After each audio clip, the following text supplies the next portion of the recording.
क्या था मुद्रा घोटाला, कैसे और किसने किया था खुलासा, जाने आजाद भारत के पहले घोटाले के बारे में।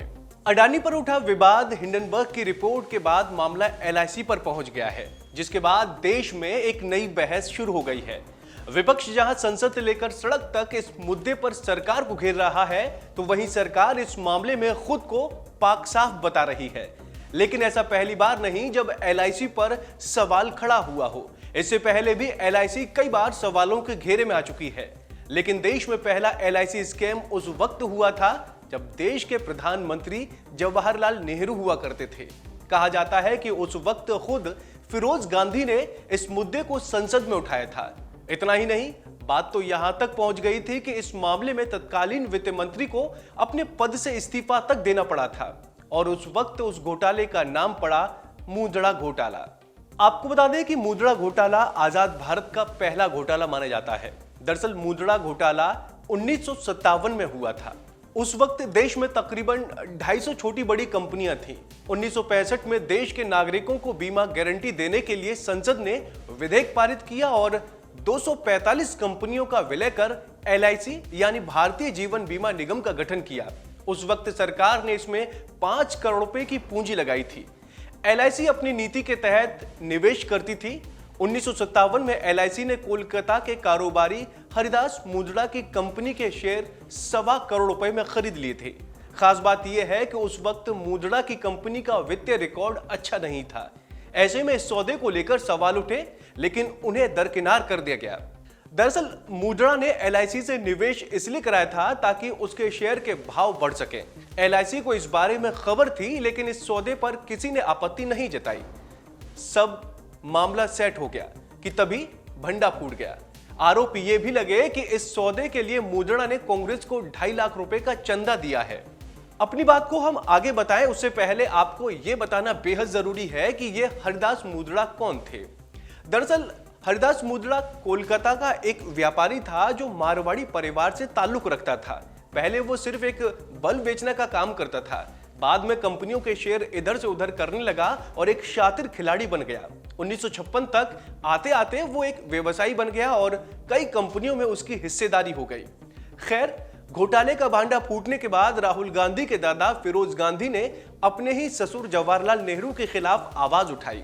उन्होंने सवाल किया कि जब मुद्रा ने अपनी कंपनी को फायदा पहुंचाने के लिए एलआईसी से निवेश कराया, तो सरकार ने इसका विरोध क्यों नहीं किया। तब वित्त मंत्री टीटी कृष्णमाचारी ने ठीक जवाब दिया। बाद में उन्हें इस मामले में इस्तीफा देना पड़ा। इस मामले की जांच उस वक्त बंबई उच्च न्यायालय के रिटायर्ड जज एमसी छागला से कराई थी। हालांकि जांच में चंदे के आरोप साबित नहीं हो सके थे। मामले में तत्कालीन वित्त मंत्री को इस्तीफा देना पड़ा था। अब बात जानते हैं कि कौन थे फिरोज गांधी। फिरोज गांधी एक राजनेता तो थे ही, लेकिन स्वतंत्रता सेनानी के साथ एक निर्भीक पत्रकार भी थे। फिरोज भारत की पहली महिला प्रधानमंत्री इंदिरा गांधी के पति थे। माना जाता है कि फिरोज गांधी के अपने ससुर जवाहरलाल नेहरू से संबंध उतने अच्छे नहीं रहे थे, क्योंकि नेहरू, इंदिरा और फिरोज के रिश्ते से शुरुआत में काफी नाराज थे। वहीं जब फिरोज गांधी राजनीति में आए तो नेहरू के लिए मुश्किलें खड़ी कर दी। फिरोज राजनेता होने के साथ साथ पत्रकार भी थे, इसलिए उन्हें चपल भी माना जाता था। नेशनल हेराल्ड और नवजीवन जैसे अखबारों से जुड़े होने के साथ जब फिरोज राजनीति में आए तो उन्होंने साल 1952 में यूपी की रायबरेली से सीट से अपना पहला चुनाव जीता। फिर वो कई बार इस सीट से चुने गए। इसी कड़ी में साल 1956 में एलआईसी मुद्रा घोटाले की कलई खुल गई। फिर फिरोज गांधी खुद सत्तारूढ़ पार्टी से सांसद थे, लेकिन उन्होंने तत्कालीन सरकार के खिलाफ इस मुद्दे पर मोर्चा खोल दिया। सरकार में पीएम के तौर पर उनके ससुर नेहरू थे, जिन्हें फिरोज गांधी ने घोटाले पर जमकर घेरा। संसद के निचले सदन लोकसभा में घोटाले की बात पर फिरोज गांधी ने दिसंबर 1957 में जोरदार भाषण दिया।